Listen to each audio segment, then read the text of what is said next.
changes de potes, des potes, de managers. T'as plein de nouveaux potes qui arrivent. Ouais. Évidemment. Voilà. Ouais. J'allais avoir 1500 € au mois. Dans cette ville-là, j'allais avoir 2000 € au mois. Et ils s'en foutaient. Ils étaient là en train de manger. Alors au départ, on m'a mis tentative de meurtre. C'est le chef d'inculpation pour lequel j'ai été incarcéré. Mais après, arrivé à mon jugement, les avocats, ils ont pu faire redescendre l'affaire parce qu'elle était aux assises. Hein. Nicolas Sarkozy, il serre la main à tout le monde. Tout le monde est en rond là-bas à l'Élysée. Il est en train de serrer la main à tout le monde. Il arrive sur moi. Et il voit que c'est moi. Il pète les plombs. Il te reconnaît. Il a bugué. Ouais, il a bugué.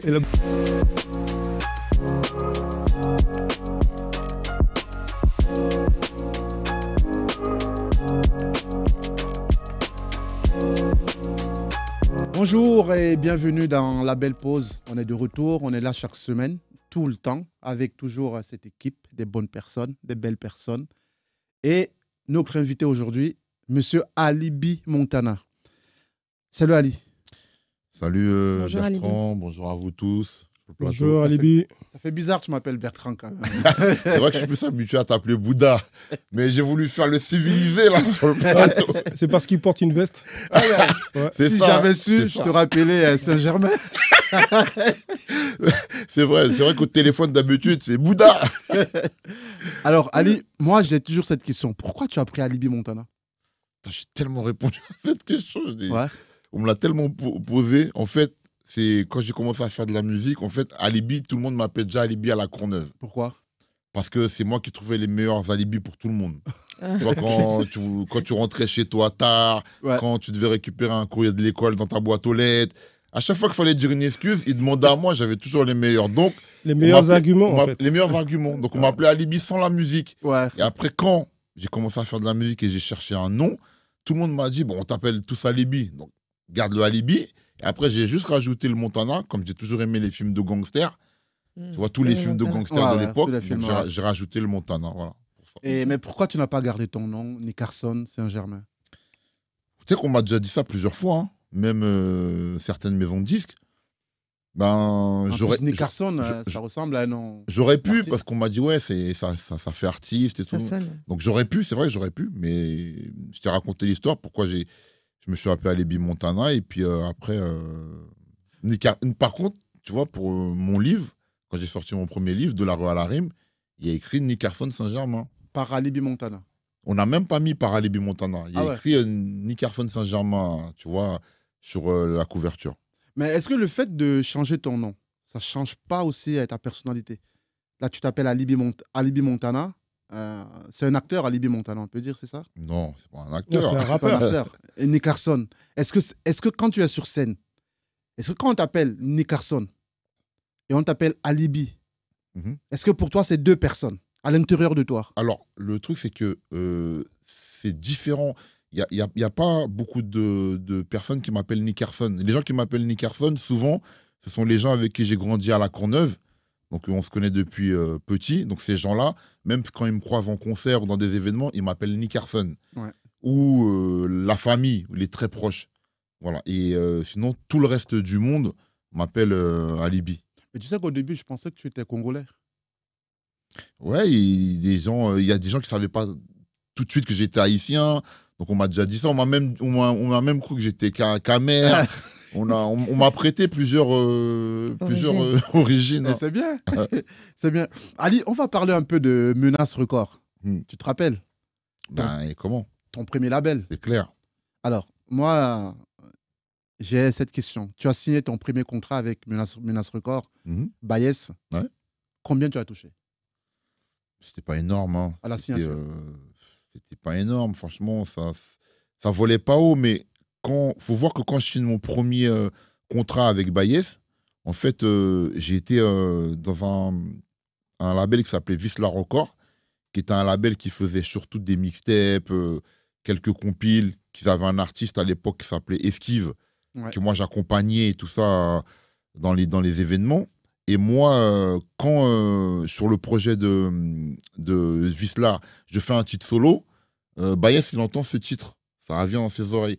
Et c'est là que Bayes, il dit c'est qui ce gars-là et tout, Alibi et tout. Et après, il se renseigne, il entend que je viens de la Courneuve et qu'il va à la Courneuve me chercher, tu vois. Ah, il va directement. Ouais, il va à la d'accord. Courneuve. Ouais, Ah ouais. la Il est première... venu te chercher. ouais, la première fois, il me trouve pas. Il tombe sur des potes à moi. Et en plus, il tombe sur des potes qui lui disent ouais, mais lui, c'est même pas sérieux. Pour lui, la musique, il fait ça comme ça. Il a d'autres trucs. Il est plus dans la rue et tout. Et il revient quand même. Et la deuxième fois, il tombe sur moi. Et c'est là qu'il m'explique son concept. Il me dit voilà, j'ai écouté le titre que tu as fait sur le projet des gars de Vislar et tout. Et il me dit moi, j'ai envie de monter un label un peu à la No Limit. Dans Master le label, P, tout ça. il Voilà. n'était pas encore monté. En fait, quand il est venu me chercher, il voulait le monter. Tu vois, il avait déjà l'idée, il y avait déjà le nom et tout ça. Mais lui, il me disait quoi? Il me disait, il cherchait une vitrine. Comme Master P, on avait. Il me disait, voilà. Et il me dit, par rapport à ce que j'ai entendu de toi, même ton premier titre, il me dit, je pense que tu peux être la vitrine de mon label. Et excuse-moi, donc Baez, il n'avait pas d'autres artistes, en fait, c'est ça? Quand il est venu me chercher, il n'avait pas d'artiste Ah, solo. d'accord, donc, Il sortait des compilations. donc il a cru en toi, en fait. Oui, en fait, il a entendu un titre.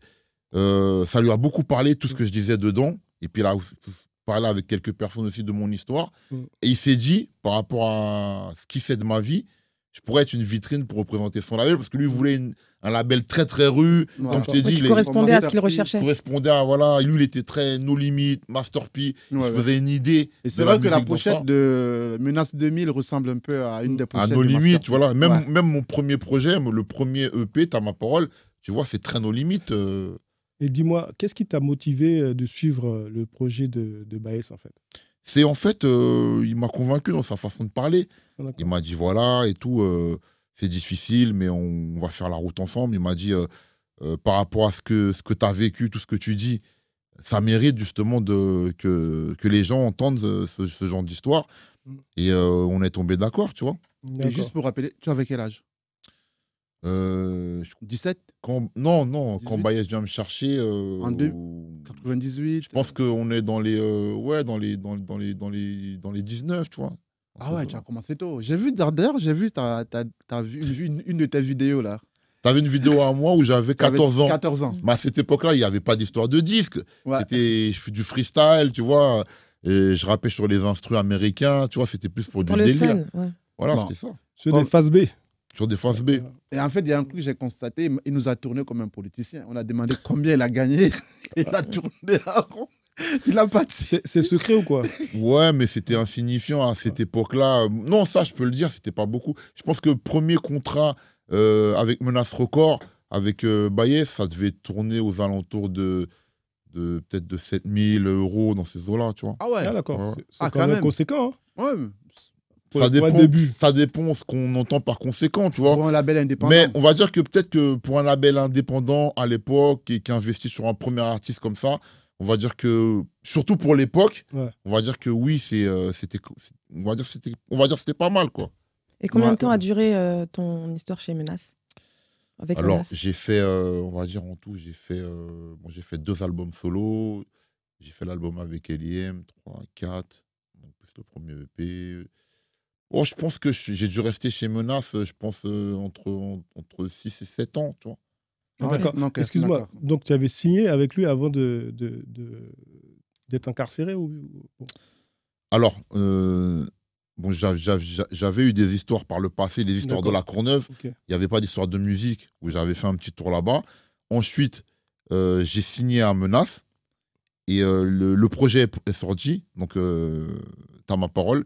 Et ensuite, je me suis retrouvé incarcéré. C'est en 89, c'est sorti. C'est en 99, Ouais. parce que j'étais encore très mêlé avec les histoires de la rue. Même quand T'as ma parole est sorti, j'étais au plein cœur des 4000 avec plein d'histoires d'équipes qui s'affrontent, etc. Et pendant que ce CD-là était en vente dans les magasins, tout ça, moi, j'étais encore dans toutes ces histoires-là. Donc, ça m'a rattrapé et je D'accord. me suis retrouvé incarcéré pendant que T'as ma parole était en vente dans les Ah magasins. ouais, ok. Ouais. Excuse-moi, le titre qui a le plus marché dans T'as ma parole prod, c'est Dans T'as lequel? ma parole, je crois que c'était un titre qui s'appelle Le Monde a craqué, où j'étais en featuring avec Kerry James dessus. Avec Ah Eric. d'accord, ça Ouais. tournait en... Ça tournait En déjà radio. pas mal. Ça tournait dans les émissions SP, en radio, mais dans les émissions SP du D'accord. soir. Mais c'est surtout que ça tournait pas mal, tu vois, dans les voitures et tout, dans Ah les ouais. quartiers, tu vois. Ouais. Et là, tu fais quand même 1265 jours. 1260 jours, 3 ans et 60. demi. 3 ans et demi. 3 ans en zonzon. Ouais. Waouh. Ça représente 3 ans et demi, quoi, en fait. Autour de 4 murs. Bah ouais. Comment tu gères ça? Ah, c'est pas facile, hein. C'est pas facile parce qu'en fait, quand je suis incarcéré, donc Je t'ai dit, il y a Ta Ma Parole qui est sorti, donc qui est dans les bacs. Ouais. C'est mon premier disque qui est vendu chez Carrefour, chez Leclerc, Auchan, machin. Et puis Baïs m'explique que il me dit ouais, il y a un succès d'estime quand même, tu vois. C'est pas niveau vente, c'est plus niveau que ça tourne quand même dans les quartiers, etc. Et moi, quand je suis incarcéré quand même pour une histoire qui est importante. Donc ça veut dire que moi, je pense pas au rap, je pense pas à l'avenir, tout ça. C'est simplement au moment où, avec mon avocat, Baïs a plusieurs échanges et que l'avocat, il vient me voir au parloir et qui me laisse entrevoir une lueur d'espoir. C'est à ce moment-là que je me remets à écrire parce que Baïs, il me dit ouais, pense à la sortie, il y a quelque chose à faire. Il me dit avec le succès d'estime que tu as eu sur Ta Ma Parole, si tu fais un bon album, on peut vraiment faire quelque chose. Et à ce moment-là, je commence à écrire les titres de l'album 1260 jours. On ne savait pas encore qu'il allait s'appeler 1260 jours. Et t'es en prison toujours. Je hein. suis en D'accord. prison. Quand je commence à écrire, je suis en prison. Dis-moi autre chose. Tu as été incarcéré pourquoi? Sans J'ai indiscrétion. été incarcéré pour. Alors, au départ, on m'a mis tentative de meurtre. D'accord. C'est le chef d'inculpation pour lequel j'ai été incarcéré. Mais après, arrivé à mon jugement, les avocats, ils ont pu faire redescendre l'affaire parce D'accord. qu'elle était aux assises. hein. Ouais. Elle est redescendue en criminal parce qu'elle a été requalifiée en légitime défense. D'accord. Et c'est pour ça que je ne suis pas passé aux assises et que je suis passé en correctionnel. Ah ouais, ok. D'accord. On revient sur du coup l'album 1260 jours. Est-ce que tu l'as écrit entièrement pendant la période de prison? Oui. Quand tu es sorti, tu avais l'album qui était terminé. Quand je suis sorti, j'avais l'album de près, ouais, avec plein d'autres titres. Mais tout l'album était entièrement écrit. Ah ouais, je me D'accord. rappelle. Il était venu passer manger un mafé avec chez moi à la maison. Ah Carrément, oui, Baïs, c'est vrai. Ouais, Avec ouais, Baïs, on était passé. Ouais, Ah exactement. ouais, ouais. Pourquoi tu ne m'as pas appelé? Je serais Mais venu. non. Maintenant, il s'est dit, En Ali sort d'une longue période de prison. En Il faut plus, qu'il mange Ça, bien. il me faire manger. En plus, lui, c'est un bon cuisinier. hein. Ah Ah, c'est un ouais. bon cuistot, je hein. confirme. Ah, je Ah. confirme. Ouais, je kiffe faire à Je manger. confirme. ouais. Ah, Ali, Dis-moi, oui, dis-moi vas-y, Libby, vas-y. j'aimerais savoir, est-ce que tu peux dire, avec le recul maintenant, que cette période d'incarcération t'a rendu plus sage? On sait que tu as été très créatif, très productif en termes d'écriture, mais est-ce que au niveau de ton mindset, est-ce que tu as l'impression d'avoir gagné en sagesse? Ouais, complètement. Alors, peut-être pas, on va dire, peut-être pas la première année, mais après, deuxième année, troisième année, ouais, complètement, parce que d'une, j'ai commencé à beaucoup réfléchir sur moi-même, tu vois, à me dire, voilà, pourquoi je me trouve ici, les conséquences, quand j'ai vu les conséquences que ça avait sur ma famille, tu vois, comment ça faisait souffrir ma famille. Donc, j'ai beaucoup réfléchi à ça, et surtout, en prison, j'ai beaucoup tourné avec des gens qui étaient plus âgés que moi et qui étaient là pour des histoires invraisemblables. Par exemple, j'ai tourné avec un directeur de lycée, par exemple, qui a massacré sa femme et son amant. Et c'était quelqu'un, il n'avait jamais fait un jour de garde à vue. Non. Et, tu vois, un mec qui avait je ne sais pas combien de Façon diplômes. criminelle. D'accord. Voilà, j'ai discuté avec lui, mais plein d'autres personnes. Et ça te fait réfléchir, tu entends des histoires. Après, tu réfléchis sur ta propre vie.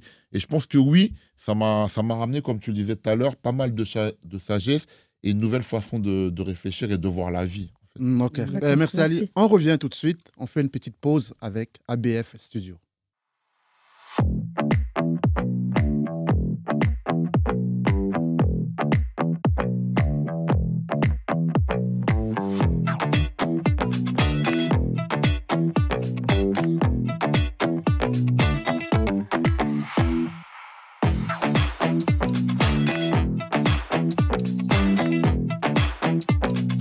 Alors, Ali, après, tu sors de prison.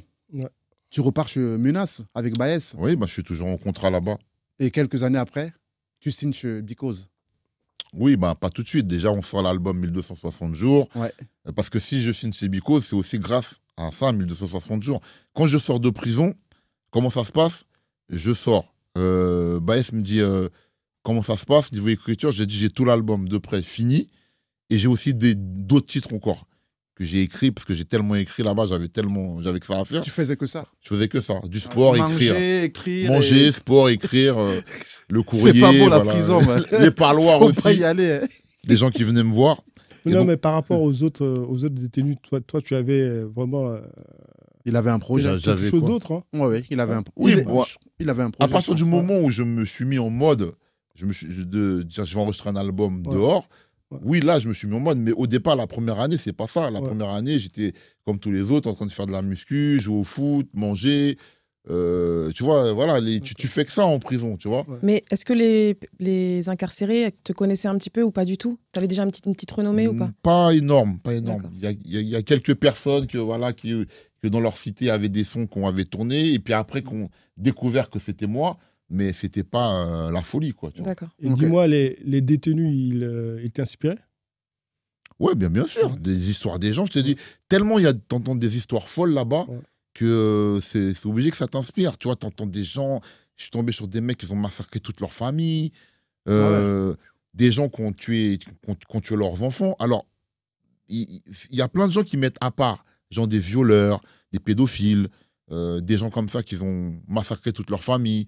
Ils les mettent souvent entre eux, ces gens-là. Non, mais en fait, je voulais dire, est-ce que ça t'inspirait pour écrire ton album, en fait? Oui, leurs histoires. Ces détenus. bien sûr. Bon, déjà, 1260 jours, c'est un album qui est plutôt personnel, tu Ouais. vois. C'est-à-dire que ça tourne beaucoup autour de ma vie, D'accord. de tout ce qui s'est passé, ce qui m'a emmené là-bas, les conséquences, etc. 1260 jours, c'est ça. Après, je pense que c'est plus après, numéro d'écrou, on va dire les autres disques d'après, où il y a des choses qui m'ont inspiré, tu vois. Ah ouais. Merci. Et là, 1260 jours, tu fais Donc- un carton. Donc 1260 jours, oui, comme j'étais en train de te dire, donc je sors de prison, l'album il est complètement prêt. Donc Baez il vient me chercher. Baez il me dit il faut absolument qu'on Ils viennent te chercher où? en prison. Ah ouais, carrément. Ouais. À la Ils te sortent de la prison. Non, j'étais À la libéré. sortie, ouais, il l'a pas fait s'évader quand même. Moi, c'est la sortie. Mais non, à la sortie pour me, La sortie, me Je suis ramener pris dans un film. pour me véhiculer. Comme si Baez avait le bras long. Il pouvait aller te voir en prison Non, pour facilement. pour me véhiculer, tout ça. Donc, il me dit, écoute, t'as vu, c'est chaud. Les gens, ils ont parlé pas mal que t'es en prison, t'es en train d'écrire en prison. Il faut enregistrer l'album là. Faut pas perdre de temps. Donc, Baez, il me dit, ce que tu fais, vas-y, pars 8 jours, tranquille, tu souffles. Et dès que tu reviens, directement, moi, je prends toutes les sessions studio et on enregistre. Donc, il me donne à peu près 5 000 euros, Ouais, tu vois. pour Quand tourner. quand il un vient me peu- chercher, il me donne 5 000 euros à la Ah, sortie bien, de prison. bien. Voilà. Non, les choses qu'il a fait de bien, je les ai toujours dit, Baez. Et donc, je pars une semaine, tu vois, voilà, souffler, machin, nanani. Et dès que je reviens, eh ben, directement, on se met sur l'enregistrement de l'album et j'enregistre l'album en 3 semaines. Voilà. Tac, Ok. tac, Non-stop. quoi. Ouais. non-stop. Ouais, parce D'accord, c'était déjà écrit. Tout était déjà écrit. Tu On a revisais juste- déjà, tu on a- répétais en. Ouais, on a juste prison. récupéré les prods. Il y avait plein de beatmakers qui voulaient bosser sur l'album parce qu'ils avaient entendu parler. Ouais. Il y avait plein d'autres artistes aussi, pareil, qui avaient parlé avec Menace, qu'ils avaient entendu parler de mon histoire. Et après, ils ont dit aussi à Baez, nous aussi à Libye, ils veulent un feat, il n'y a pas de souci. C'est pour ça que sur 1260 jours, tu retrouves pas mal de feats. Tu vois, il y a Rof, il y a les gars d'Arsenic, il y a Jackie, des nègres marrons, il y a les Mafia Quinfri. Tu vois, il y a beaucoup de monde sur l'album. Ouais. Parce que les gens, ils avaient tous entendu parler de mon histoire. Ils savaient que j'étais en train d'écrire en prison et que les mecs, ils étaient intéressés à poser sur un album comme ça, tu vois. Mais il y a un truc que je précise quand même, c'est qu'on était avec Alibi à l'époque. On était tous dans un groupe, il y avait Squatter, il y avait tout le monde. Mhm. Mais il avait beaucoup de talent, lui. Ah, franchement, Ouais. à cause de lui, moi, j'ai arrêté le rap. Ouais, parce qu'en fait, je me suis dit, en fait, tu as une équipe, là, tu tournes autour de Baez, de Menace Record. Mhm. Mais il y a quand même, lui, Alibi, même quand il est en prison, Baez ne calcule plus personne. C'est vrai. Bertrand, Il mise sur je lui. peux te poser une question. Comment tu as fait Je- pour qu'on s'appelle, rencontrer Baez déjà? Ah, nous, c'était à Gare du Nord. Voilà. À l'époque, on rappait. Voilà, Gare du Nord. dans Gare les- du Nord. Voilà, dans les stations Gare de du Gare du Nord. Nord. Ah, ouais. ouais. Ah, vous rappiez tous les deux là-bas à Oui, Gare du Nord oui, à Gare du Nord, on faisait des freestyles. Non, à moi, l'époque. je rappais pas. Ah, tu faisais quoi? Tu chantais? Moi, je rappais pas. Tu faisais quoi? Non, mais. Tu chantais C'est là-bas. Non, je chantais. En fait, on s'est rencontrés. Non, c'était un lieu de non, rencontre. c'était un lieu de C'était- rencontre. C'était même pas le rap. non, c'était même pas la Ah, radio. vous traîniez là-bas. entraîné, Non, on comme il n'y traînait avait pas de téléphone. Voilà. Mm. Dans le seul Le lieu de rendez-vous, rendez-vous, c'était à Oui, Gare du c'était à Nord. Gare du Nord. c'était Ah Gare ouais. du Nord, Gare du Nord. Châtelet et La Défense. Voilà. Oui, voilà, c'est ça. C'est les points de voilà. repère, on va dire. Exactement. Ouais. Donc là, tu as fait quand même 50 000, plus de 50 000 Ouais. avec 1260 jours. Exactement. Pour toi, c'était quoi une réussite? Ouais, parce que quand tu sors un album, faut savoir que 1260 jours, il n'y a pas de pub, il n'y a pas de grosse radio. Il y a la pub quand même. Hein. Il y avait Il y avait les pubs dans les magazines. des affiches Magazines, de rue, affiches, ouais, des trucs urbaines, comme ça. sauvages. C'était papier. ouais. mais on n'a pas de grosse radio qui soutient l'album, tu vois. Il n'y avait pas Génération? Génération s'est mis, on va dire, à partir de la première semaine, quand ils ont vu le gros top qu'a fait l'album. L'album, D'accord. on est rentré 10e directement En indé. en Indé, devant Ouais. plein de monde. On était dans le classement avec Johnny, des Vanessa Paradis, tous ces gens-là. Donc eux, ils ont joué tout de suite l'album. Maintenant, le truc, le problème qu'on a eu avec Skyrock, c'est que Baez s'est embrouillé grave avec Skyrock. Ouais. Il a insulté le patron, il y a eu tout un tas de Laurent problèmes. Bruno, hein. Ouais. Donc du coup, mon album, 1260 jours, Ils l'ont mis se de retrouve, côté. on va dire, un peu en otage dans tout ça. D'accord. Ah ouais. Malgré que je figure dans le top album, tout ça, classé haut, ben, je ne suis pas joué. On va dire en fait, Donc toi, tu étais puni à cause de Baez. on va dire toute la période où je reste à menace, eh ben, je ne suis pas à Skyrock. Ah ouais. Mais ça t'a D'accord. pas empêché de vendre Ça ne m'a pas 50 000. empêché, non, de vendre. Donc Exactement. peut-être tu serais passé à Skyrock, tu aurais vendu 20 000. Je pense. Peut-être moins, peut-être plus. Mais dis-moi, ça te faisait de la pub en fait de ne pas passer sur Skyrock aussi. Quelque part, Parce que la mention Interdiction. interdit Ouais. chez Skyrock, voilà. Donc ça faisait de la pub. après, moi, je sais que la première tournée que j'ai faite, notre toute première tournée de 1260 jours, quand j'allais dans les villes, dans chaque ville où j'allais, les gens me disaient ça, ouais, et tout, Skyrock, ils te boycottent et tout, c'est des bâtards, nanani, alors que l'album, il est bon, tu nous représentes. Ouais. Donc, dans les villes, les mecs, ils me disaient ça, tu vois, quand je passais de ville en ville. Donc, Ouais. ça s'est Mais passé comme ça, quoi. là, quand tu fais 50 000 disques d'or, à l'époque, c'était 50 000 disques d'or. À l'époque, c'était 100 000. 100 000. Ouais. Ok. Tu vends quand même. Est-ce que ça ne devient pas chaud entre toi et Baez? Est-ce que tu n'as pas beaucoup de demandes? Il n'y a pas d'autres labels qui Alors, veulent te récupérer? Au départ, on est content parce qu'on a de l'argent, tout ça, le label tourne.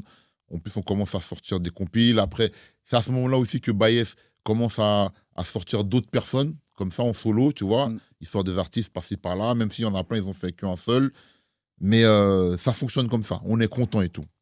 Ensuite, on va dire ça à la sortie de Numéro d'écrou, mon deuxième album chez Menace, voilà, qui marche autant, même mieux, que là, j'ai les offres, on va dire, des autres maisons de disques. Donc voilà, les gens m'appellent, me rencontrent ou connaissent des gens qui me connaissent, donc on se donne des rendez-vous. Voilà, je fais plusieurs restaurants avec plusieurs patrons de labels. Et tu vois, ils me font les propals. Ils disent, voilà, Ouais. nous, on veut te signer, on te donne tant, voilà, pour faire les albums chez nous, tout ça. Mm. Après, moi, Quand ces gens ils t'appellent, est-ce qu'ils ne te montent pas la tête contre ton homme de main actuellement qui est Baez? alors, Parce qu'on sait parfois comment ça fonctionne. Mm. Est-ce qu'ils te payent? Est-ce que nanani, mais tu sais, ils t'exploitent, viens avec nous, ça va se passer comme ça. Est-ce qu'ils ont, ils ont à peu près un discours comme ça? Alors, en fait, c'est pas une question de monter la tête, mais c'est qu'en fait, ils me disent tous la même chose. La plupart, tous les labels que je rencontre, toutes les maisons de disques, ils me disent tous, ils me disent, regarde, ton album, il a énormément marché en indé, donc en major, tu feras encore mieux. Avec l'exposition, nous, on va t'apporter les grosses radios, les grosses télés, etc. Avec Baez, tu es bloqué, tu es privé de Skyrock. Ils me disaient tous la même chose. Ils me disent, tu vois, quand on parle de ton cas dans les bureaux et tout, avec là-bas à Skyrock, ils nous disent tous, ouais, mais je ne le joue pas et tout, on est en guerre avec, Le producteur. son producteur, il nous a insulté, ceci, cela. Donc, eux, ils le savaient tous, ils me le disaient tous. Et ils me disaient, est-ce que tu as envie de continuer comme ça, de sortir tes autres albums? Tu es sûr que tu seras privé de certaines choses? Donc, ils m'ont dit tout ça. C'est pas ça qui m'a gêné en soi. Tu vois, j'écoutais tout le monde, c'est pas ça qui m'a gêné en soi.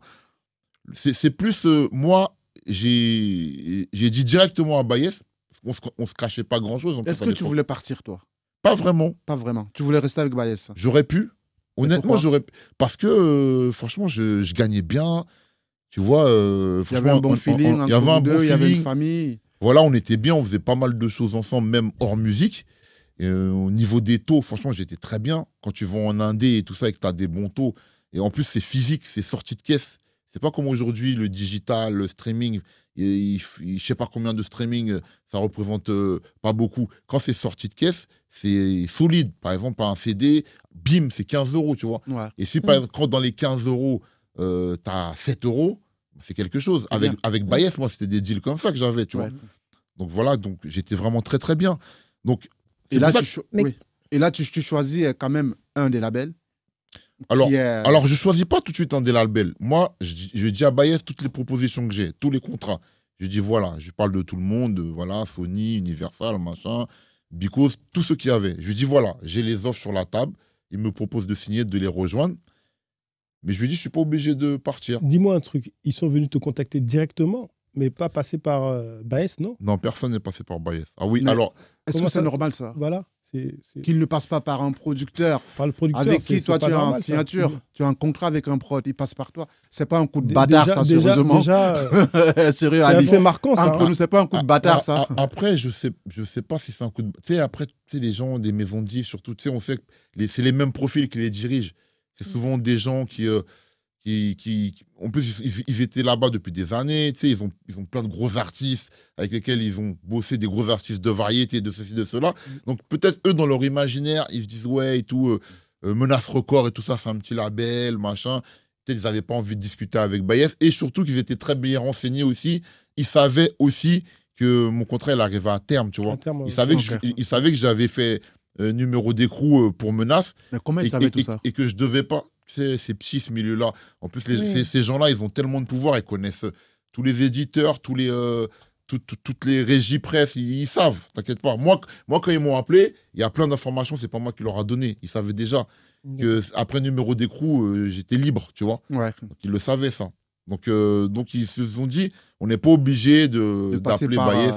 Donc voilà, donc il y en a qui ont eu mon numéro directement. Il y en a qui sont passés par des connaissances à moi. Ok. Tu savais, tu vois, dans le milieu, ça peut être des journalistes. Ça, à l'époque, quand tu fais toutes les interviews dans les magazines, tu vois, ils se connaissent, les magazines connaissent un peu les patrons de label, machin. Il y en a qui ont dit, ouais, tu connais Alibi Montana, le rappeur. Oui, tu as son numéro, ouais, passe-le-moi. Et Ok. comme c'est, Ah, c'est- d'accord, et c'est comme comme les ça. majors, Mm. tu vois, à l'époque, c'était eux qui prenaient beaucoup de pubs dans les magazines. Donc, ils ramenaient du chiffre d'affaires, tous les magazines de l'époque, tu vois. Ouais. Quand ils prenaient les couvertures pour leurs artistes en major, tout ça. Donc, tu vois, les gens des magazines, ils n'allaient pas dire à un mec, non, je te donne pas le numéro, surtout quand c'est un mec qui lui prend de la pub toute l'année. Ouais. Donc, il y en a qui ont eu mon numéro comme ça, par les magazines de rap, et qui m'ont appelé directement. Donc, j'ai fait des rendez-vous. Il y a certains avec qui je suis parti boire un verre, d'autres manger directement, voilà. Et j'ai dit tout ça à Baez, tu vois. Je lui ai Ok, expliqué. donc tout ce qui se passait, Baez, il était informé. Au courant. Oui, il était informé. Et alors, comment il a pris ça? Alors, Baez, il a informé. Maintenant, je lui ai dit, moi, je suis pas pressé de partir. C'est pas un truc qui me fait tourner la tête, ni quoi que ce soit, tu vois. Je m'en fous parce que, en fait, je suis bien en indé, tu vois. Je manque pas d'argent. Ça, si peut-être j'étais avec un mec, je m'étais dit, ouais, je fais énormément pour le label, mais Tu reçois pas. je vois pas, Ouais. je vois pas le retour. Peut-être que je me serais jeté, mais c'était pas le cas. Tu vois, j'étais très très bien. Après, je lui dis, moi, je suis pas obligé de partir, je peux rester. Maintenant, ce qu'on fait, c'est que, moi, je voudrais des parts. À départ. Parce que Menace, ça lui Dans quoi? appartient Dans à lui. l'album ou Non, des parts du label. Ah, tu voulais être Ah, du producteur label. carrément Ouais. du label. Non, je voulais avoir des parts de label. D'accord. Tu voulais combien à Dans peu près? Menace. 50-50?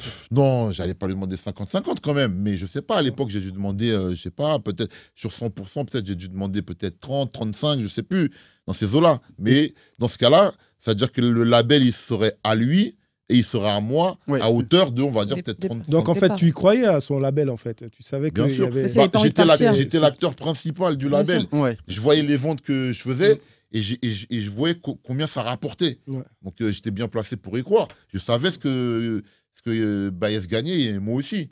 Donc, D'accord. bien Et donc, sûr que- j'imagine que si tu es parti, c'est parce que ton contrat, il ne le voulait pas, quoi. Il ne voulait pas te filer des parts. Voilà. T'as répondu en fait. Ou alors, c'est il a plus ça. voulu te filer des parts, mais moins. Non, et non, toi, t'as pas on voulu. n'est pas tombé d'accord sur cette histoire-là. Du tout, il n'a pas fait une On n'est proposition. pas tombé d'accord sur cette histoire. Au départ, on s'est dit on va en discuter. Voilà. Et puis ensuite, qu'on a vraiment fait le rendez-vous pour en discuter, on a mangé ensemble.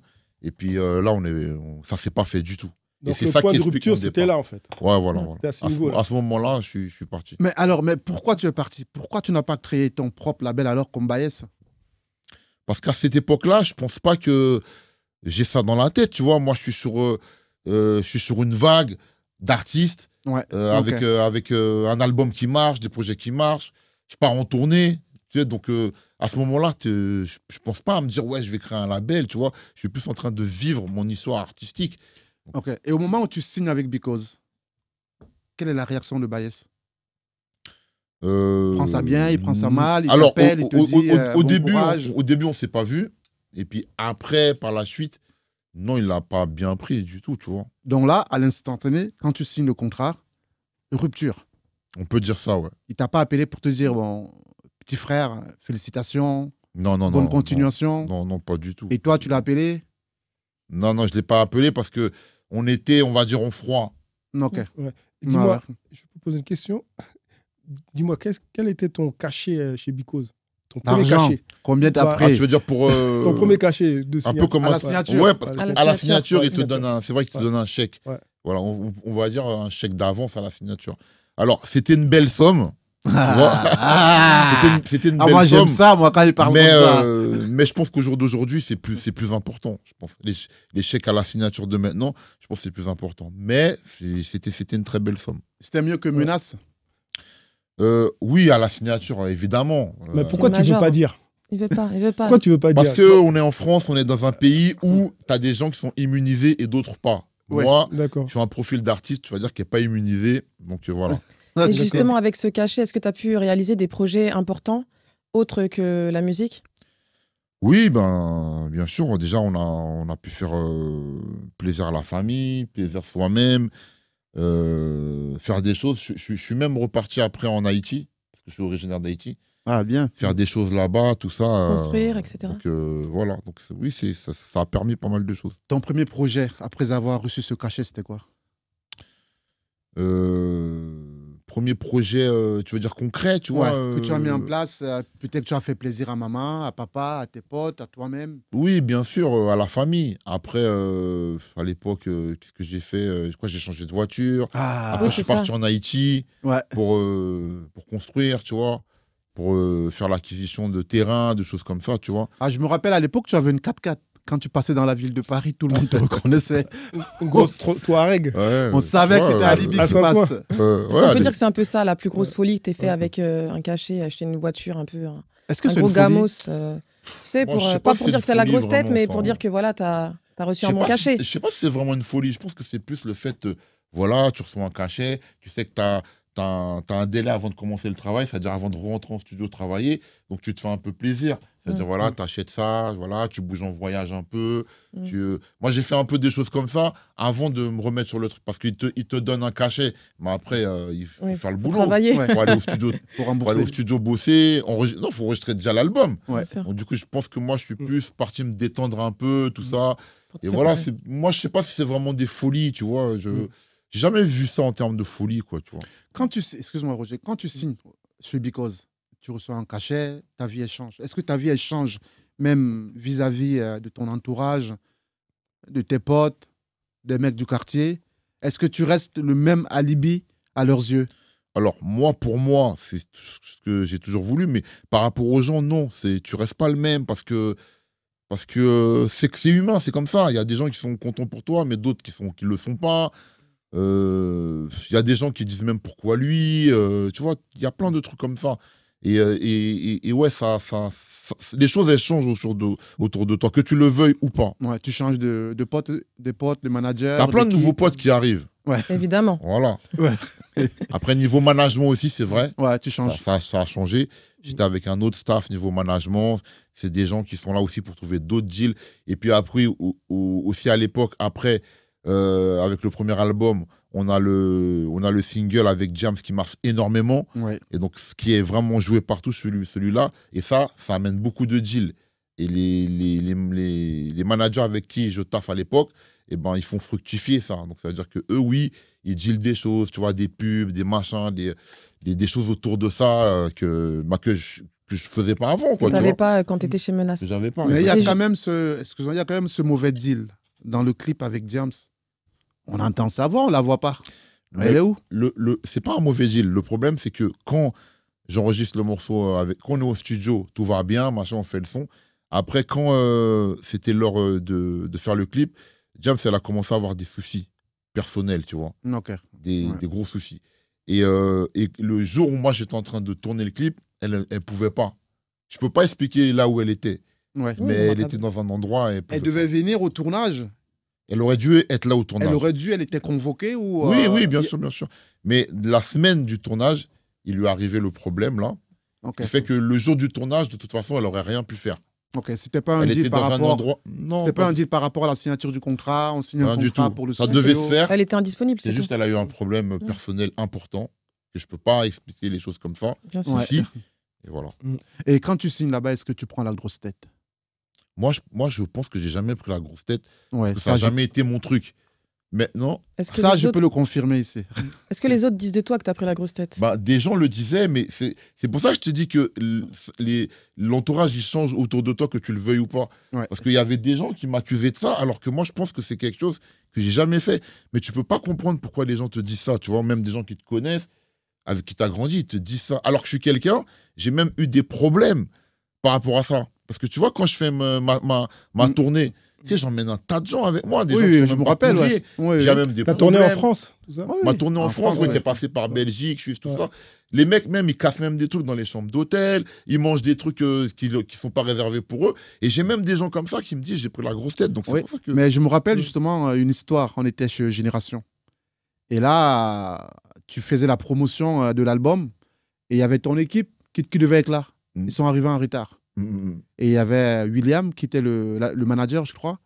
Ouais. Et il s'est fâché. Il a dit oui, mais pourquoi vous arrivez en retard? C'est pas sérieux. On est en pleine promo. Mm. Et tu as eu un comportement où quand tu es sorti du studio, tu n'as parlé à personne. Et je me rappelle, il y a certains qui ont dit ouais, maintenant ils se la pètent. Alors qu'ils étaient en tort. Ouais. Ils n'étaient pas disciplinés. Mais Mais ils ont dit oui, maintenant tu prends la grosse tête, tu changes de manager, tu les calcules plus. Or, ils ont ignoré qu'en fait, ils ont été en retard pour la promotion de la radio et ils n'étaient pas dit. Voilà. Donc, je sais pas. C'est clair que des fois, il y a des histoires comme ça qui peuvent y arriver. Bien Les sûr. gens peuvent penser que c'est toi qui changes. Or, c'est eux qui Oui. changent. Oui, C'est parce clair. que toi aussi, tu as aussi peut-être cette ambition de faire les choses d'une meilleure façon C'est ça, et ouais. d'avancer avec des équipes un petit peu peut-être plus expérimentées ou professionnelles. Donc C'est forcément, ça fait qu'il y en a certains qui vont rester sur le côté finalement. Mais sans pour autant que tu les mettes de côté. Oui, mais est-ce que tu t'es rendu compte à un moment que toi, tu veux avancer Voilà. et que ton équipe, non, veut rester au même niveau? bah, oui, parce qu'il y avait certaines personnes que je continuais à tirer et qui ne se mettaient pas au pas. Tu Ouais. vois. Et ça, oui. Et Ça ça, frustre un peu, non? ça, on me le faisait voir. Les gens avec qui je taffais, que ce soit au niveau managérial ou autre, il y a des gens qui me disaient, il y a des trucs, c'est pas possible. On était dans certaines villes, il y en a qui me disaient, écoute, il y a ça qui est réservé à nous, pourquoi tes gars, ils vont prendre ça? Où il y avait tout un tas de trucs. Par exemple, tu as un planning de promo où tu vas dans tel magasin, on te dit tu as droit à telle chose, telle chose, telle chose. Et moi-même, on va dire, on était là pour moi, qui était l'artiste. C'est-à-dire, des fois, eh ben, je prenais ce qui était permis. J'avais des gens avec moi qu'ils ne les connaissaient même pas, les gens, qui prenaient plus. Donc, donc moi, les gens avec qui je travaille, ils viennent me dire, ils me disent, c'est pas possible de continuer à faire des choses comme ça. tu vois. Donc, avec le temps, tu as dû mettre de côté ces gens toxiques-là. Ben oui, après, Évidemment. naturellement, Ouais. ça Ça fait le tri. Ils se se met en mettent de place. côté eux-mêmes ou bien c'est toi qui prends la décision de les mettre de C'est côté? plutôt Alors, toi, je pense. il y a des gens, à cause de leur comportement, ils ont dû être mis de côté. Et c'est des gens qui m'en ont voulu, détesté, voire jusqu'à maintenant. Alors que c'est des gens pour qui, moi, je me suis mouillé. J'ai eu des problèmes. J'ai eu des cachets en moi. Ouais. Genre, tu fais une tournée, par exemple, Belgique, Suisse, Luxembourg, des pays comme ça. Il y a des choses qui sont cassées dans les chambres d'hôtel ou autres. Que le booker, il te dit, ouais, écoute, mon gars, quand même, ben, moi, je vais prendre ça sur le cachet parce que tu m'amènes des problèmes à ma structure, etc. Et ça, c'est des choses que moi, j'ai assumées pour des gens parce que j'avais ce côté quartier où je restais dans ce même système. Donc voilà, OK, Alibi Montana, mais il y a toujours le quartier qui est avec moi, que j'emmène, voilà. Et il y a beaucoup de personnes qui étaient avec moi et qui ont profité de toutes ces choses-là. Et que moi, je réglais les problèmes. Et que même quand je réglais les problèmes, des fois, ils étaient témoins. Et on dirait qu'ils s'en foutaient. Des fois, ils ont assisté à des discussions entre moi et certains bookers au restaurant. Eux, ils étaient là, ils étaient en train de manger. Ils entendaient, par exemple, que dans cette ville-là, j'allais avoir 1500 € en moins. Dans cette ville-là, j'allais avoir 2000 € en moins. Et ils s'en foutaient. Ils étaient là en train de manger. Ah ouais. Donc, c'est à partir de là où moi-même, j'étais obligé de faire une réflexion sur moi-même. Parce que je me rappelle, même quand on part au Cameroun, tu devais ramener 2 personnes et tu as imposé 6. Oui, parce que souvent, c'était des choses que je faisais toujours dans cet esprit de, voilà, j'ai envie que mes gars viennent avec moi. Ouais. Donc au ils Cameroun, je profitent, l'ai fait, mais j'ai fait dans plein d'autres pays. Et voire même, des fois même, tu vois, comme j'ai dit, j'acceptais de baisser un peu mon cachet pour pouvoir emmener plus de monde. Ah ouais, ouais. D'accord. Donc aujourd'hui, tu n'es plus quartier, tu es business maintenant. Tu penses qu'à toi maintenant. Bah, c'est la vie. Hein. C'est la vie, ça t'amène à changer. Hein. C'est des expériences de la vie. Il y a des erreurs que tu as faites que tu veux plus les refaire. Ça, c'est automatique. Ok. Merci Alibi. Une belle petite pause avec ABF Studio.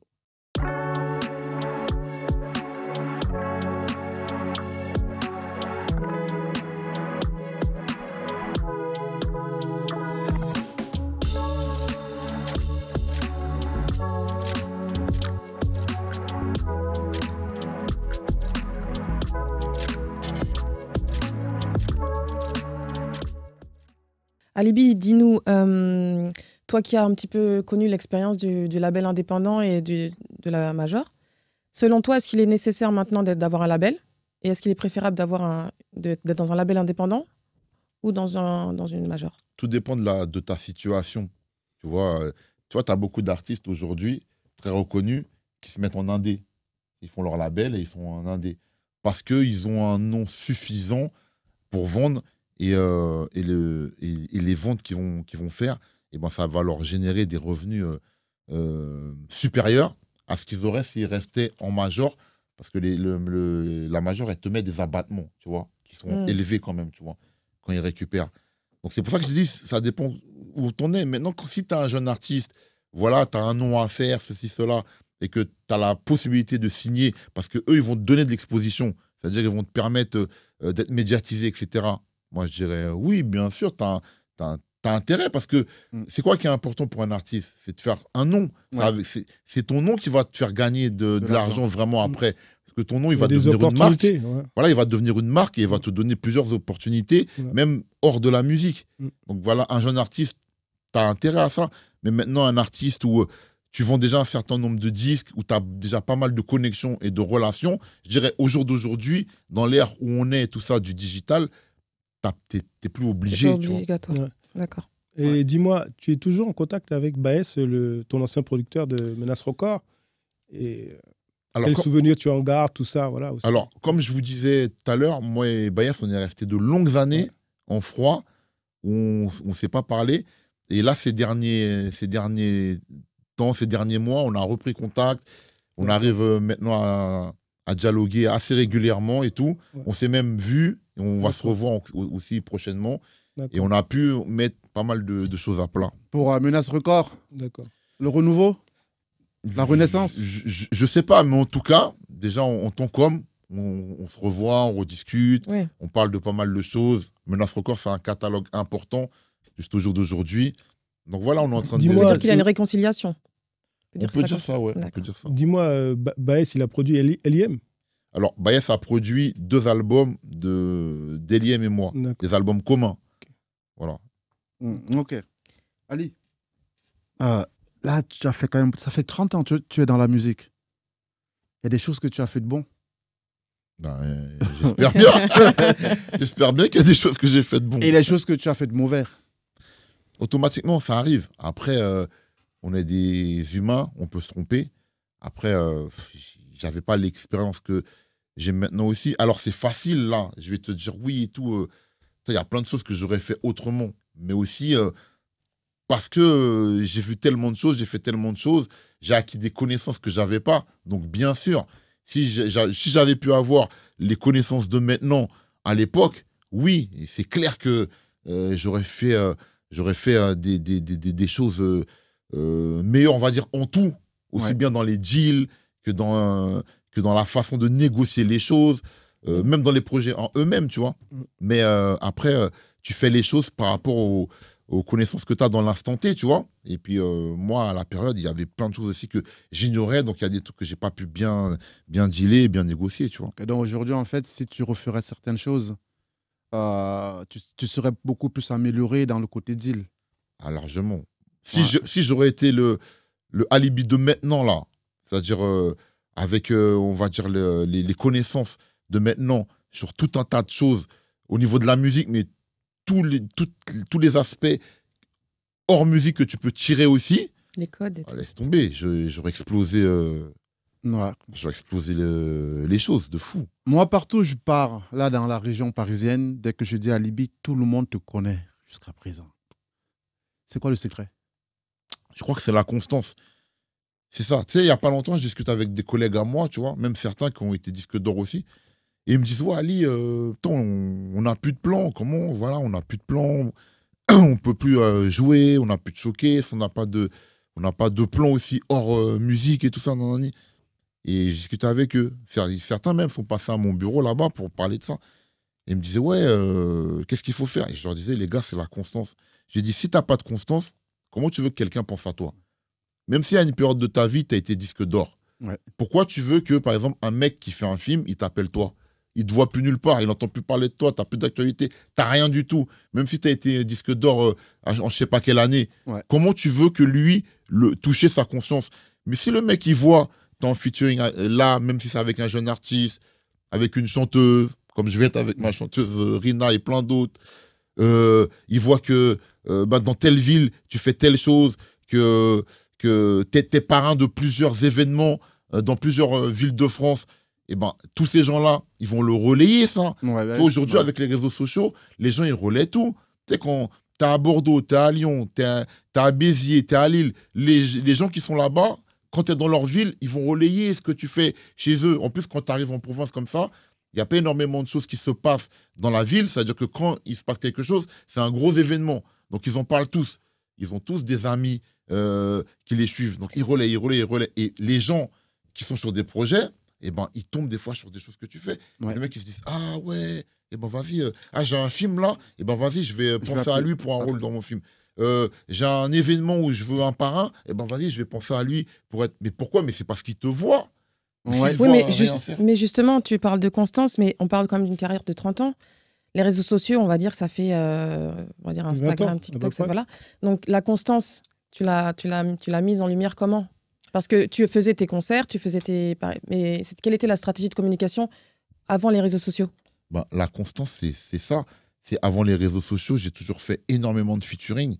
Je crois même qu'en France, je suis celui qu'on a le plus fait. Tu en as fait combien? C'est les sites... Plus de 1000. Plus de 1000.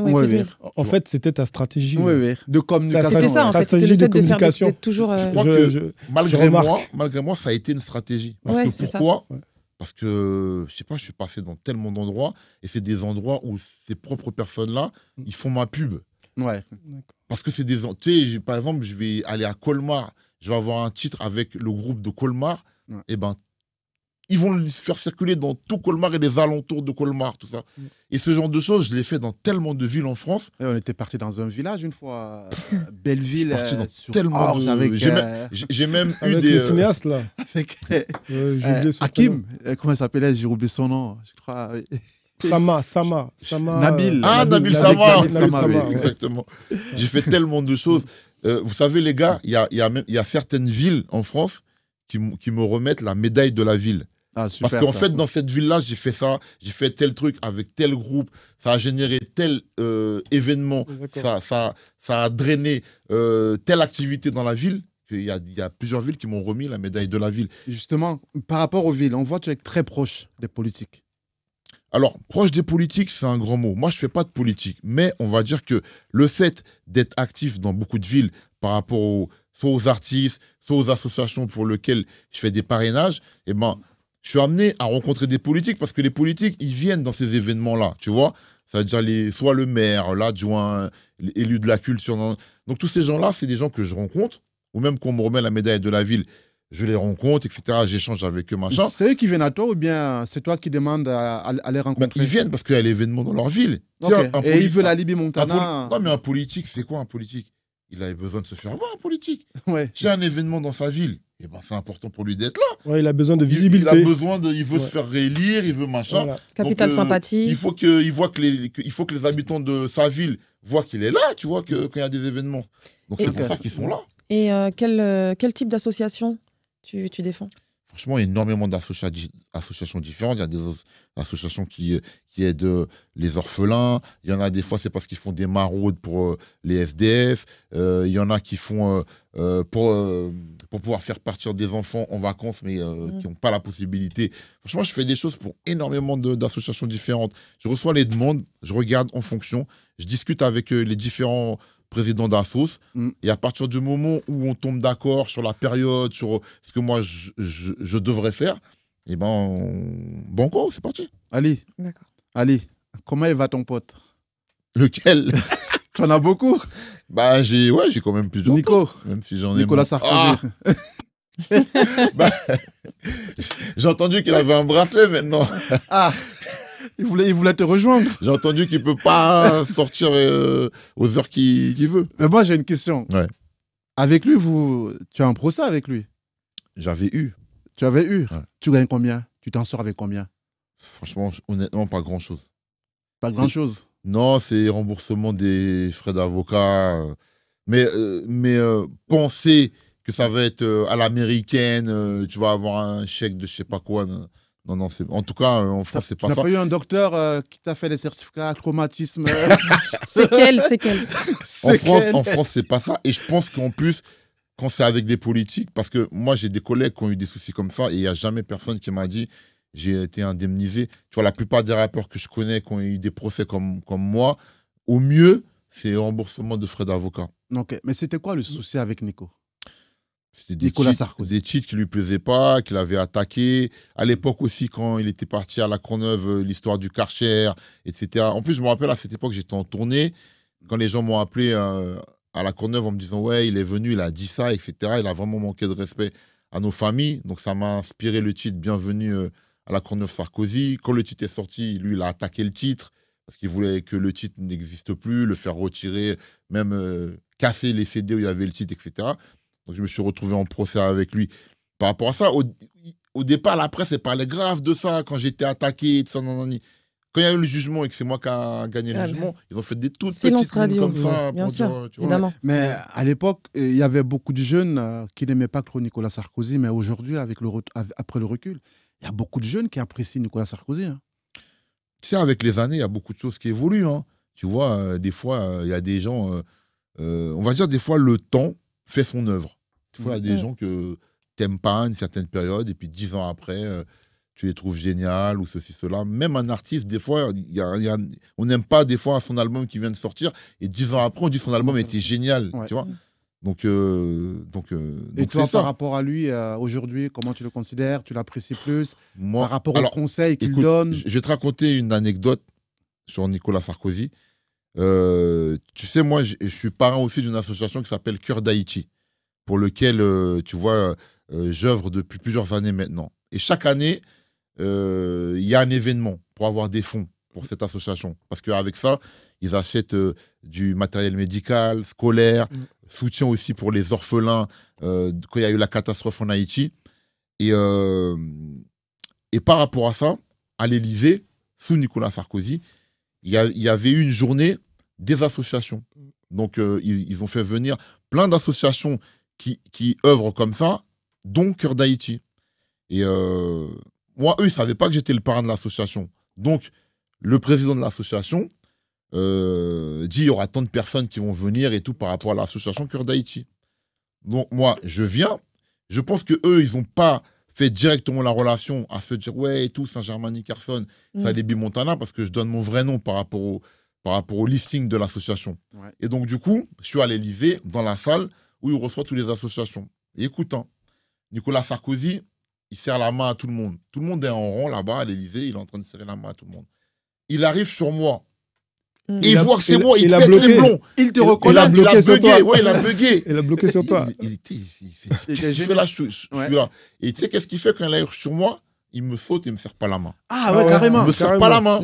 Il se rappelle. Il me serre pas la main. Et après, je le vois, il est en train de discuter avec, tu vois, des gens là-bas à l'Élysée. Et je me doute qu'il est en train de dire tout un tas de trucs parce que je vois qu'il est en colère. Et je sais qu'il doit dû leur dire ouais, comment il a pu rentrer lui. C'est le rappeur avec qui j'étais en procès, tout ça. Je le vois ça. Après, le souci, c'est qu'il y avait trop de monde, il y avait la presse, il ne pouvait pas me sortir ou dire virez-le. C'était trop tard. Donc, je suis resté. Mais tu vois, ça, c'est une anecdote. La dernière anecdote que j'ai avec lui, c'est ça. C'est la dernière fois que je l'ai vu. Ah ben vous êtes des super potes tous les deux alors. Et tu sais, il y a un magazine qui a dit qui a fait un article sur moi. Ils ont dit il faudrait que Alibi donne des conseils à Sarkozy pour la prison. Ils ont fait un article comme ça et tout. Moi, j'ai trouvé ça drôle, tu vois. Ouais, c'est drôle. C'est Street Press qui a fait ça. Je sais pas si vous connaissez des collègues à vous, Street Press. Ils ont fait un article où ils parlent de ça. Super ça. Alibi, on va revenir un petit peu sur le présent. On sait que tu as la casquette artiste et que tu as la casquette producteur. Est-ce que tu as une préférence pour une casquette? Non, je crois que j'aime bien. Au jour d'aujourd'hui, je dirige mon agence Artop, qui est une agence artistique. Et je prends beaucoup de plaisir à faire ça, à encadrer tous les artistes que je dirige dans cette agence. Et je prends aussi plaisir à la production. Quand c'est des projets qui m'intéressent, sur lesquels je dois travailler. Donc, je prends autant de plaisir, le plaisir artistique. Quand tu dis artistique, c'est musical? Alors, c'est musical, ça veut dire soit participation de ma part sur un projet, sur un featuring, comme c'est le cas pour plusieurs artistes. Tout à l'heure, je t'ai parlé de Chancet, de Maëva, je peux parler de Rina DG, qui va passer justement ici à la Belle Pause. Énormément d'artistes. Ou des fois, il y a des gens qui viennent à l'agence aussi parce qu'ils veulent que moi, je leur écrive un titre, que je coach le flow et que mon équipe aussi fasse la production de la musique. Donc, il y a vraiment toutes ces casquettes-là qui se mélangent. Et moi, je prends vraiment du plaisir à partager et à justement remplir toutes ces fonctions-là. Alibi, excuse-moi, Alibi, au total, combien de chansons que tu as écrites en fait? Déjà, featuring, ils en ont recensé plus de 1000. Après, si tu regardes tous mes albums, toutes les compiles, tous les featuring aussi dans les albums des autres, parce que j'ai fait énormément d'albums, tu vois, avec d'autres rappeurs, d'autres chanteurs, il y en a plein. Tu disais que tu écrivais des textes aussi pour... J'écris des textes quand il y a de la demande, parce qu'il y a des gens, qui me demandent d'écrire leurs textes. Tu peux écrire un texte d'amour. J'arrive à tout écrire, et tu sais que je suis le rappeur en France qui a fait le plus de duos aussi avec des femmes. D'accord. Pourquoi ça? Je sais pas. Tu es un lover, mec. Non, c'est juste un fait qui est factuel. Tu regardes, il y a Jams, il y a Cherif Aluna, il y a Sté, il y a Princesse Agnès. Ah ouais, c'est bien. Non, avec qui je suis en duo. Il y a Lame. D'accord. Lame. Et puis au jour d'aujourd'hui, il y a Mais dis-moi, de mes chanteuses. quand tu écris des textes pour les artistes, tu es ghetto toujours ou bien... Non, ça dépend du thème. Ça dépend. Alors, ghetto, bien sûr que je sais l'être. Si par exemple, il y a un rappeur, s'il y a un rappeur ou un groupe de rap qui me demande un titre, et souvent quand c'est les rappeurs en plus, ils viennent souvent avec une inspiration. Par exemple, il me dit j'aimerais avoir un titre comme le titre que tu as fait dans 1260 jours, je suis là. Comme tu as fait dans Numéro d'écrou, je suis là. Comme tu as fait dans Inspiration guerrière, qui se rapproche un peu de ça. Donc souvent, quand ils viennent, pour que je leur écrive un titre, ils viennent avec déjà un titre qui les a inspirés. Donc du coup, je sais la direction. Après, quand je dois écrire une chanson pour une chanteuse, je m'adapte, je discute un peu avec elle, tu vois. Quand j'ai écrit Respirer avec Cherif Aluna, on a pris le temps de discuter, etc. Non, je m'adapte vraiment au profil de la personne pour qui je dois écrire. Tu vois. Allez, tu me connais. Moi, j'aime bien parler argent. Quel est l'artiste qui t'a apporté le plus d'argent? Moi, j'aime l'argent. L'artiste ou le featuring? Non, l'artiste qui l'a produit. Non, je pense que c'est plus... non, parce que... elle disait plus featuring. Toi, tu parles aussi d'écriture. Oui, d'écriture, de production. Donc, je crois que quand t'écris avec genre Cherif Aluna, Lame, c'était ce genre d'artistes en plus qui ils étaient en major, tout ça, tu vois, à cette époque-là. Donc, c'est assez important, tu vois. Après, le rap, c'est bien aussi. On va dire c'est plus dans le rap. On va dire c'est plus dans la quantité. On va dire que tu peux écrire pour un profil d'artiste que le titre en lui-même, il peut te rapporter peut-être 30-40 fois ce que peut t'amener un titre de rap, on va dire classique, que tu as fait pour des rappeurs. J'ai une question. Est-ce que tu pourrais nous dire, si tu as une idée, quel est ton morceau préféré? Non, je peux pas te dire. T'en as beaucoup. Il n'y en a pas. Non, ton feat préféré, par exemple. Ou si j'en ai trop. Ton feat là fait un morceau là d'un album, il y a quand même un qui va sortir le plus. Un marquant, non? Moi, honnêtement, j'ai pas de titre préféré parce que j'ai trop de titres. Maintenant, si je dois écouter les gens, parce que quand je continue à faire des concerts ou des showcases, que ce soit en France ou dans les autres pays francophones, à chaque fois, les gens me disent toujours, tu peux chanter Crie mon nom, tu peux chanter Code 187, tu peux chanter Loin des joues, loin du cœur, tu peux chanter à l'ancienne. Donc en fait, c'est plus, je me base sur une sorte de sondage. Mais c'est un sondage qui vient des gens. Parce que je vois que c'est des titres qui reviennent tout le temps, tu vois, dans chaque pays francophone, dans chaque ville. Voilà. Mais si tu me demandes à moi de choisir, je ne peux pas choisir parce que franchement, j'ai trop de titres. Oui, mais toi, quand tu écris un album de 16 titres, il y a quand même un morceau dedans que tu retiens, apprécies, que tu aimes le plus. Non, mais sur tes albums, tu vas toujours avoir des titres que tu aimes bien. Par exemple, tu as plus envie de le réécouter plus de fois que les autres. Tu sais quoi, ce qu'on va faire? Ouais. On va lui dire de poser quelques phrases là, d'un de ses titres. Voilà. Un morceau. Ouais, un petit un morceau bon, je sais comme pas, ça, quelque Un chose petit qui couplet. te... Un petit couplet, ouais. voilà. Un petit couplet, ça va être écrit mon nom. Appelle-moi kilo de cocaïne dans le coffre d'un Merco. Hardcore. On peut pas plaire à tout le monde comme Marco. C'est Tony Montana, Ali Pacino. T'as ma parole, c'est qui béné, c'est qui Zepequinho. Bravo. Bravo. Non, c'est le morceau que Merci. tu kiffes le plus. Voilà. Pourquoi t'as c'est choisi ça. celui-là? Ah, Tu vois, ah oui. Non, je sais pas C'est venu tout seul. Je sais pas si c'est le morceau que je kiffe le plus, mais c'est un des morceaux que, jusqu'au jour d'aujourd'hui, en 2025, il n'y a pas un seul endroit où je vais quand je dois chanter où on me demande pas de chanter. Et ce morceau-là, c'était en quelle année? Je crois que c'est un morceau qui a 2004, 20 ans. Ouais, C'est un morceau qui a 20 ans, ouais, tu vois. Ouais. Et, Alors, et je tiens à te remercier aussi pour le feat qu'on avait fait. Ah oui. Je sais pas c'est en quelle année, mais en fait, où sont les vrais DJ 2006. Ouais, pour rajouter à ma légende de Ouais, Monsieur ouais, Featuring. Ouais, featuring aussi. Non, c'était bon. Merci. Ali, il faut combien d'argent pour devenir un producteur à succès? Alors, Est-ce qu'il faut beaucoup d'argent? moi, au jour d'aujourd'hui, je te dirais non, parce que tout a changé.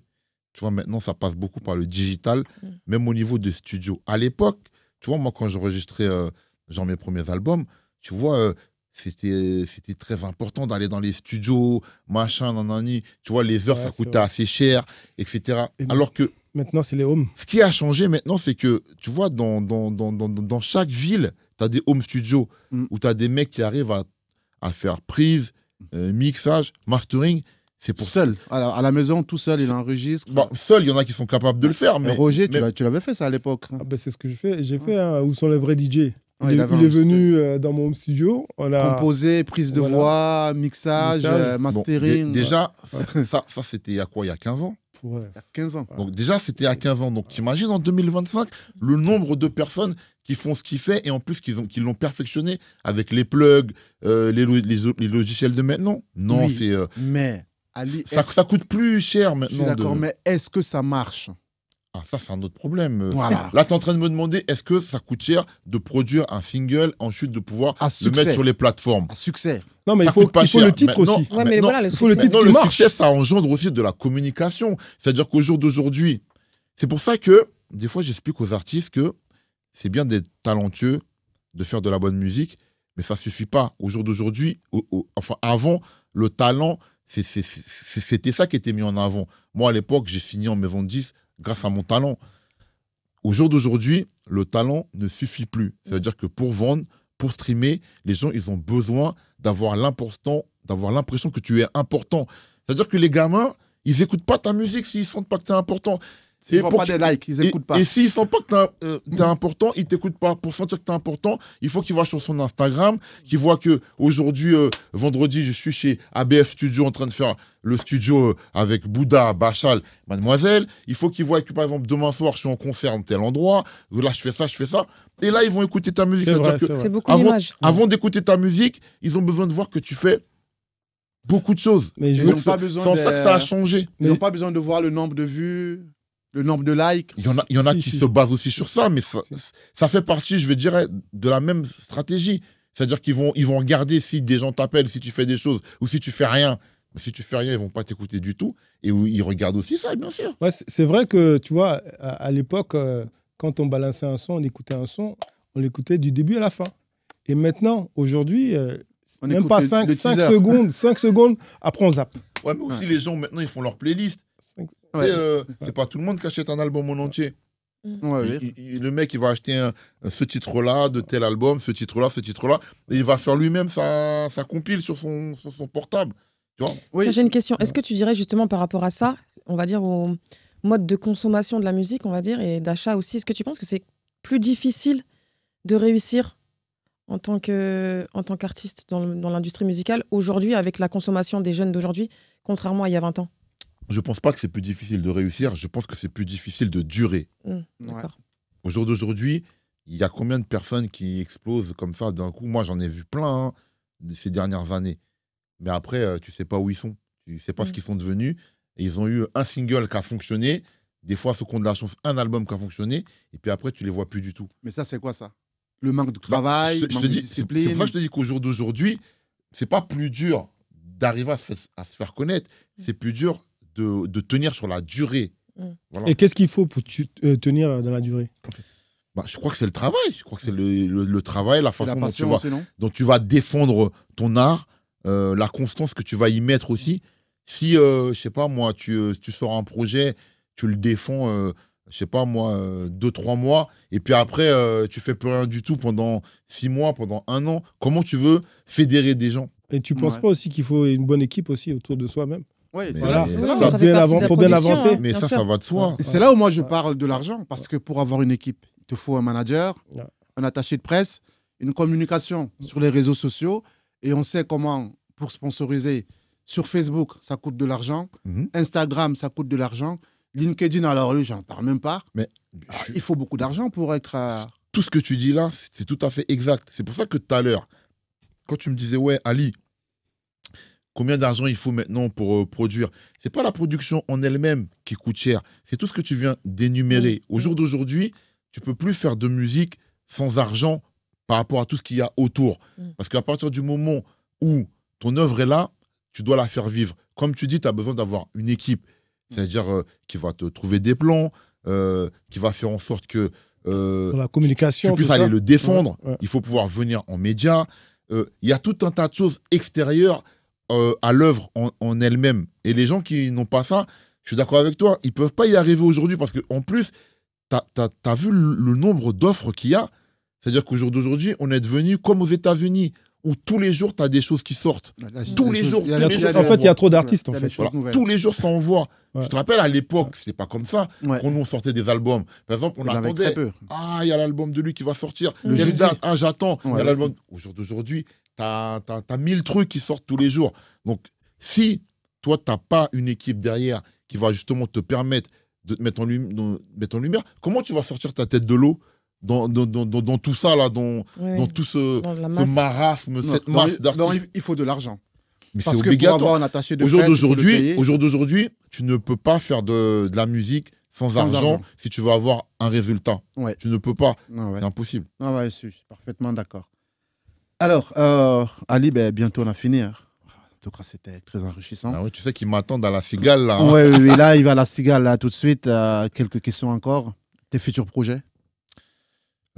Futurs projets, il y en a pas mal. Hein. Bon, déjà, je m'occupe de tous mes artistes au sein d'Artop parce qu'ils ont tous des projets. Tu vois, ils vont tous sortir des singles. Ils sont combien là actuellement? Je sais pas, j'en ai plus d'une centaine, tu vois. Ah ouais, ça tourne bien, Artstop. Ils ont tous des singles.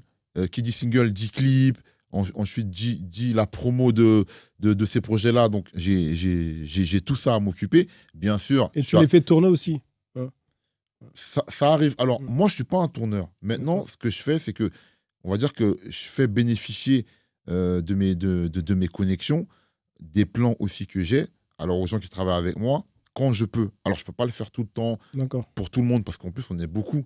Mais ça, on va dire que c'est un service que je leur fais bénéficier de manière gratuite. Parce que bon, c'est vrai que dans l'année, je suis souvent parrain d'énormément d'événements, ou aussi avec les contacts que j'ai dans les différents manifestations qui vont se faire, et ben, quand je peux placer, je place un chanteur, une chanteuse, un rappeur, une rappeuse. Voilà, ça, je le fais. Mais pour en revenir au projet, donc voilà, donc tous ces projets-là, tous ces plannings-là à défendre, avec j'ai des collaborateurs, heureusement, même si la finalité, je vais toujours finaliser, on va dire, le dernier point avec le décideur, mais j'ai des collaborateurs avec moi, tout ça, pour les mails, pour les éléments, et mon associé la communication, Majid. Voilà. Tout ça. Okay. Dernière question, Voilà. Alibi. Attends, oui. tu me disais niveau projet. Oui. Donc ça concerne mes artistes. Sinon, moi, pour le plan personnel, cette année, je vais sortir un Best of Volume 2. J'en avais sorti un donc l'année dernière. D'ailleurs, j'étais venu chez toi pour en parler. Ouais. Et ce que je fais, c'est-à-dire que donc, voilà, sur les best-of, donc, à chaque fois, je mets les meilleurs titres de mes albums sur le projet. Et j'enregistre aussi des inédits. Par exemple, souvent avec des artistes de maintenant qui ont témoigné du fait qu'ils avaient été inspirés par moi ou par mes albums, que ça les avait inspirés, oui, dans leurs œuvres, etc. Donc là, dans le dernier, là, j'avais fait avec Koff du Très Organisé et aussi avec mon fils que j'ai fait poser. Ah, ton fils dessus. rappe? Ouais, Jay. Ah ouais. Ah, j'ai fait un premier titre avec lui parce que j'avais fait un deal avec lui. J'avais dit, si tu assures à l'école, on fait un titre ensemble. Malgré que je sais que ça fait longtemps qu'il écrit. Et donc il a quel âge? On l'a fait. Il a 22 ans. Et donc là, je vais faire le deuxième ou pareil. Je vais inviter aussi des jeunes artistes de maintenant, tu vois, des rappeurs de maintenant avec lesquels je n'ai pas encore collaboré, pour que ce soit les inédits de ce best-of. Et j'ai eu le tournage d'un film à la fin de l'année avec le réalisateur Dylan, qui est venu m'apporter un scénario l'année dernière pour jouer le rôle d'un créateur de mode. Le rôle principal?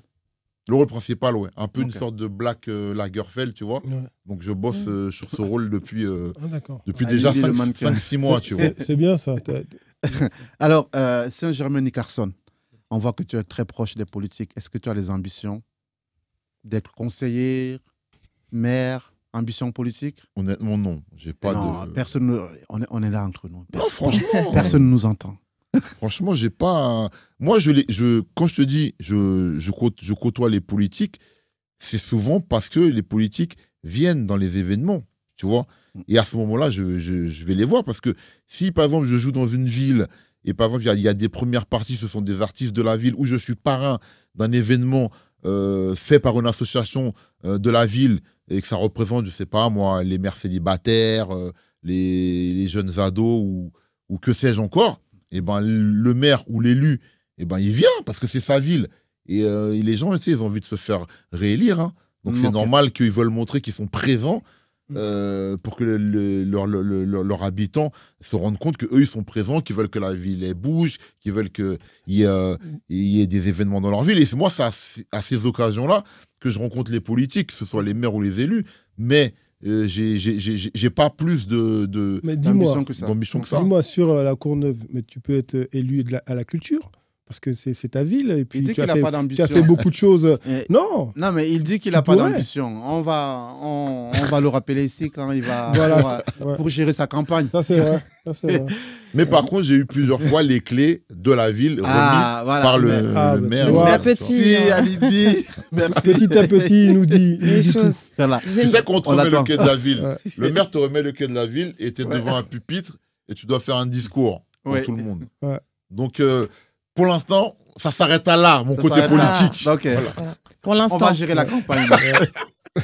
Merci Ali, merci beaucoup. Merci. C'est un plaisir. On t'attend à tout moment. Merci Pétulard. Merci à toi. Roger. Merci. Une dernière petite chose. Est-ce que tu as un message à faire passer à tes fans? Il n'a aucun message.